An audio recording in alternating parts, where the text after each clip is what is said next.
Order படி பார்த்தீங்கன்னா அடுத்து நான் விழா நாயகனை தான் பேச கூப்பிடணும். ஆனால் அவரும் பேசி முடிச்சிட்டா எனக்கு ஒரு சின்ன சந்தேகம், நீங்களாம் இருப்பீங்களா இருக்க மாட்டீங்களான்னு. அதனால முதல்ல வந்திருக்கிறவங்களுக்கெல்லாம் ஓட் ஆஃப் தேங்க்ஸ் சொல்லணும் அப்படிங்கிறதுக்காக தயாரிப்பாளர் எஸ்.ஏ. ராஜ்கண்ணா அவரோட டாட்டர் மிஸ்ஸஸ் பாமா விஜயானந்த் அவர்களை மேடைக்கு அழைக்கிறேன். இதுதான் ஃபர்ஸ்ட் டைம் நான் வந்து ஒரு சினிமா மேடையில் வந்து பேசுகிறது. பட் ஒரு ஹார்ட்ஃபெல் தேங்க்ஸ் நிறைய பேருக்கு சொல்லணுனால தான் I stepped on the stage. First வந்து பார்த்தீங்கன்னா கர்ணன் படம் மூவி ரிலீஸ் ஆனதுக்கப்புறம் நான் ஐடியா வந்துச்சு இந்த படத்தை ரீலீஸ் பண்ணால் என்ன அப்படின்னு. அப்போது நாங்கள் பயந்து போய் பிரசாத் லேபில் போய் கேட்டோம். ஏன்னா 36 இயர்ஸ் ஆகிடுச்சு, நெகட்டிவ்ஸ் எல்லாம் எப்படி இருக்கோ அப்படின்னு அப்படி ப்ரேயர் பண்ணிகிட்டே இருந்தோம். ஆனால் சொன்னாங்க பை காட்ஸ் கிரேஸ் நெகட்டிவ்ஸ்லாம் தப்பிச்சிருச்சுமா, it's fine, it can be ரீஸ்டோர்னு. அப்போது அந்த டெக்னீஷியன்ஸ் எல்லாம் they've done a wonderful job. நானே 30 இயர்ஸ் கழிச்சு நான் பார்க்கும்போது preview it was really outstanding efforts. So அவங்களுக்கு பிரசாத் லேப் டெக்னீஷியன்ஸ்க்கு ரொம்ப நன்றி சொல்கிறேன் அப்பா சார்பாக. அதுக்கப்புறம் ஒரு விஷயம் நான் சொல்ல விருப்பப்படுறேன். என்னென்னா எங்கள் அப்பா வந்து அவ்வளோ ஒரு ஸ்ட்ராங் வில் பர்சன், டிட்டர்மினேஷன் எல்லாமே இருக்குது. எவ்வளோ கோடி லாஸ் ஆனால் கூட நான் அவர் அழுது பார்த்ததே கிடையாது. ஆனால் ஒரே ஒரு வாட்டி அவர் கண்ணீர் விட்டு உட்காந்துட்டு இருந்தார் டிவி முன்னால். எப்போனா அங்கிள் கமல்ஹாசன் அங்கிளோடைய இன்டர்வியூ அப்போது அது மட்டும் இல்லை, டக்குன்னு ஃபோன் எடுத்தார், சன் டிவிக்கு போய் அந்த அறிக்கை கொடுத்துட்டாரு. நான் வந்து ஐ காட் ரியலி ஷாக்ட். என்னன்னு பார்த்து நீங்களே பாண்டியாக உட்காந்துருக்கீங்க, எப்படிங்கப்பா இந்த மாதிரி ஸ்டேட்மெண்ட் கொடுத்தீங்கன்ட்டு. அப்போ சொன்னார், பைபிளில் நான் படித்தேம்மா, இடுக்கணில் உதவுவே சகோதரன் பிறந்துள்ளான்ல, அது நம்ம செயலில் காட்டணும்ல. என்னோட மகாநதி கடன்கள் எல்லாமே அவர் எனக்கு அடைச்சார், இப்போ நம்ம திரும்பி அவருக்கு ஹெல்ப் பண்ணணும் இல்லைம்மா அப்படின்னு சொன்னார். So I am really thankful to Kamal uncle for that. And அப்புறம் ரஜினிகாந்த் அங்கிள் வந்து மேடையில் இருக்காங்க. அவரோட ஸ்பிரிச்சுவாலிட்டி எனக்கு ரொம்ப ரொம்ப பிடிக்கும்.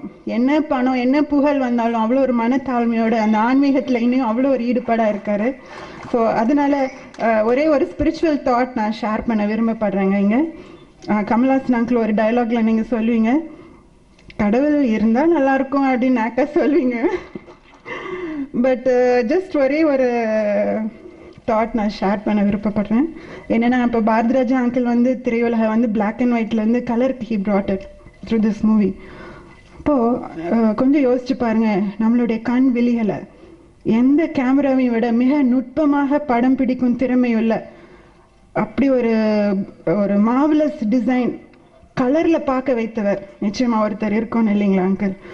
அது மட்டும் இல்லை, ஜஸ்ட் இன்னொரு தாட் என்னென்னா, ஒரு சினிமா படம் முடிஞ்சோடனே யூஸ்வலாக ஸ்க்ரீனில் வந்து பெருமையோடு வந்து ப்ரொடியூஸ்ட் அண்ட் டைரக்டட் பை சோன் சொல்லி டைட்டில் போடுவாங்க. ஆனால் பாருங்கள், ஒரு சூரியோதயம் முடிஞ்ச பிறகோ இல்லை ஒரு சந்திரோதயம் முடிஞ்ச பிறகோ அப்படி வந்து ஆண்டவர் சைன் பண்ணுறது இல்லை. பட் அவர் என்ன பண்ணியிருக்கார் அப்படின்னா, அவர் பரிசுத்த வேதாகமத்தில் தன்னுடைய பேரை ரிவீல் பண்ணியிருக்கார். அவருடைய பேர் ஜெஹோவா அப்படிங்கிறது நிறைய பேருக்கு தெரியறது. ஆனால் வந்து I'd like to introduce the greatest producer and the director of the entire universe. அவர் தான் இயேசு கிறிஸ்துவ கூட பூமிக்கு அனுப்புனவர். 10 Commandments படம் எல்லாருக்குமே தெரியும், ரொம்ப ஃபேமஸ் ஆனது. ஆனால் மோசஸ் கிட்ட அந்த 10 கட்டளைகள் கொடுத்த தேவன் சிமா ஜெஹோவா காட். ஸோ என்னுடைய விருப்பம் என்னென்னா, நிச்சயமாக அவருடைய பிளெஸிங் இங்கே கூடியிருக்கிறவங்க எல்லாருக்குமே இருக்கணும்னு. அது மட்டும் இல்லைங்க, இப்போ எங்களோட இன்விடேஷனை அக்செப்ட் பண்ணி நீங்கள் எல்லாருமே இந்த ஃபங்க்ஷனுக்கு வந்திருக்கிறது நாங்கள் எல்லாம் ரொம்ப ஹாப்பியாக ஃபீல் பண்ணுறோம். அது மாதிரி ஜெஹோவா காட் நம்ம எல்லாருக்குமே ஒரு அழைப்புதல் கொடுத்துருக்காரு. அவர் என்ன சொல்லியிருக்காருன்னா, நம்ம இந்த சகாப்தத்தின் இறுதி கட்டத்துக்கு வந்துட்டோம். சினிமா பாஷையில் சொல்ல போனால் ஒரு கிளைமேக்ஸ்க்கு வந்துட்டோம். சீக்கிரத்தில் நீதி வாசமாக இருக்கக்கூடிய ஒரு உலகளாவிய இன்டர்நேஷ்னல் கவர்மெண்ட்டை நிறுவ போகிறார். அதுக்கு வரக்கான அழைப்புதலை கொடுத்துருக்கார். ஸோ தயவுசெய்து அந்த அழைப்புதலையும் ஏற்றுக்கொள்ளுங்க.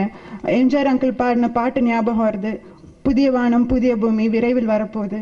ஸோ நம்ம எல்லாருமே அந்த ராஜ்யத்தில் பிரவேசிக்கிறதுக்கு அந்த ஆண்டவரோட அழைப்புதலை அக்செப்ட் பண்ணுங்கன்னு சொல்லி இந்த பேச்சை நான் பணிவுடன் கேட்டுக்கொண்டு நன்றி சொல்லி விடைபெறுகிறேன். தேங்க்யூ.